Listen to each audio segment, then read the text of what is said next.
Berjalannya proses pembelajaran pada peserta didik sekolah dasar sering terjadi berbagai problem, yang mana pada saat pembelajaran berlangsung, peserta didik kurang kondusif apabila guru menjelaskan materi dengan metode ceramah tanpa diikuti dengan praktek yang nyata.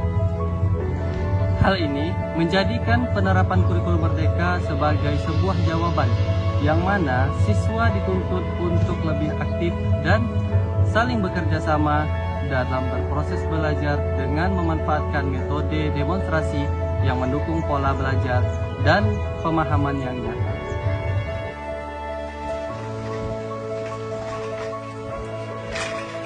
Dalam mengimplementasikan metode pembelajaran ini, tentunya akan menjawab permasalahan yang sering timbul pada proses belajar mengajar di lingkungan sekolah. Yang mana metode pembelajaran ceramah yang diiringi dengan demonstrasi alat peraga yang dilakukan secara berkelompok memberi pemahaman yang nyata bagi peserta didik. Selain itu, model pembelajaran ini juga dapat meningkatkan pengetahuan peserta, penalaran peserta didik dalam memahami materi dengan baik. Saya berusaha memaksimalkan proses pembelajaran di kelas, maka dari itu pentingnya menyediakan alat peraga guna memberikan pemahaman yang lebih konkret. Assalamualaikum warahmatullahi wabarakatuh. Waalaikumsalam warahmatullahi wabarakatuh. Ya, hari ini kita belajar pelajaran IPA dengan materi perubahan wujud benda. Ada yang tahu nggak apa itu perubahan wujud benda? Perubahan wujud benda itu terjadi apabila benda tersebut, misalnya benda padat berubah menjadi benda cair, atau benda cair berubah menjadi padat. Nah, berdasarkan wujudnya, benda terdiri dari 3 macam. Berdasarkan wujudnya, benda terdiri dari 3 macam. Apa yang pertama, Habibi? Padat, Ustaz. Padat. Nah, yang kedua apa sih? Cair, Ustaz.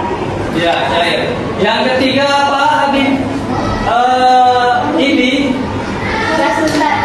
gas. Tantangan yang sering dihadapi dalam proses pembelajaran sering kali siswa berpikir bahwa dalam memahami materi yang dipaparkan oleh guru sulit dimengerti sebab siswa harus membayangkan setiap materi yang diberikan tanpa adanya alat yang nyata. Siswa butuh pengalaman belajar yang lebih konkret. Pengalaman belajar yang seperti ini akan lebih efisien dan efektif. Nah, sekarang Ustaz akan membagikan beberapa alat atau beberapa benda yang nanti Ustaz jelaskan untuk kalian pahami atau identifikasi apakah benda tersebut berubah wujud atau tidak. Nah, ada berapa tadi? Yang pertama ada benda apa? Padat. Yang kedua, cair. Yang ketiga, gas. Nah, perubahan benda dari padat ke gas itu disebut apa sih, Kri? Apa, Pip? Menyublim.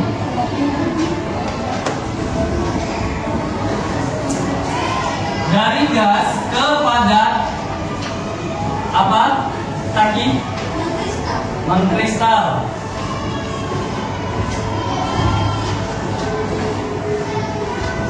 Dari padat ke cair, apa Al? Apa Asfal? Mencair. Dari cair ke padat, apa adat?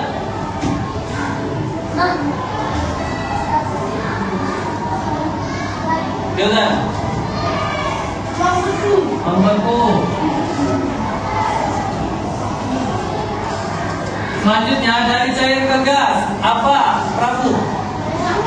Menguap. Sebaliknya dari gas ke cair, apa kan? Mengembun. Nah, beberapa alat akan Ustaz bagikan untuk kalian pahami dan kalian identifikasi apakah benda tersebut bisa berubah wujud atau tidak.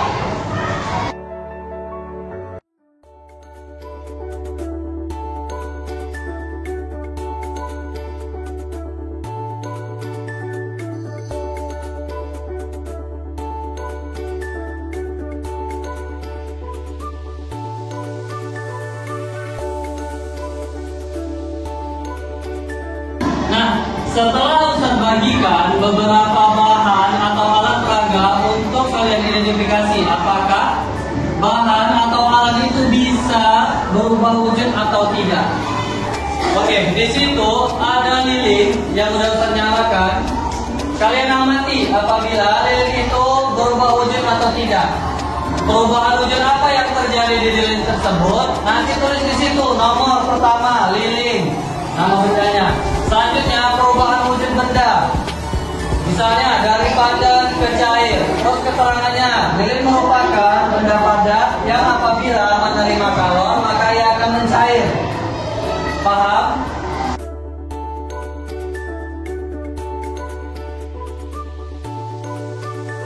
Bagi yang udah selesai, kumpulkan semua kertasnya. Kumpul.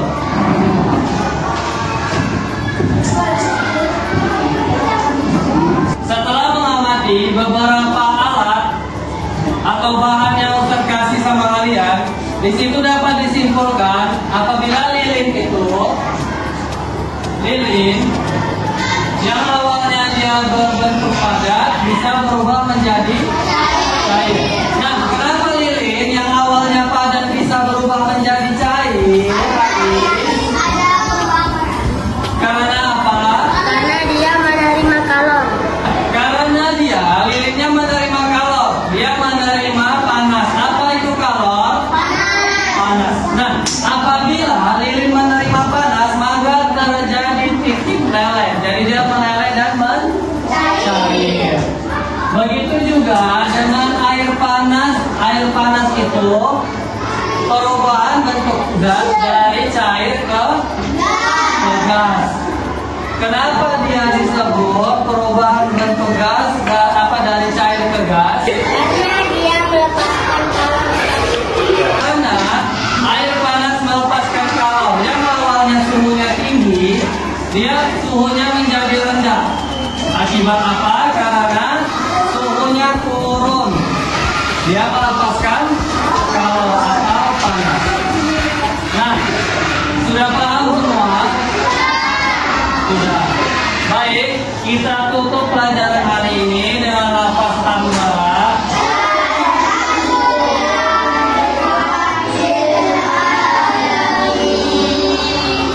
Saya akhiri, assalamualaikum warahmatullahi wabarakatuh.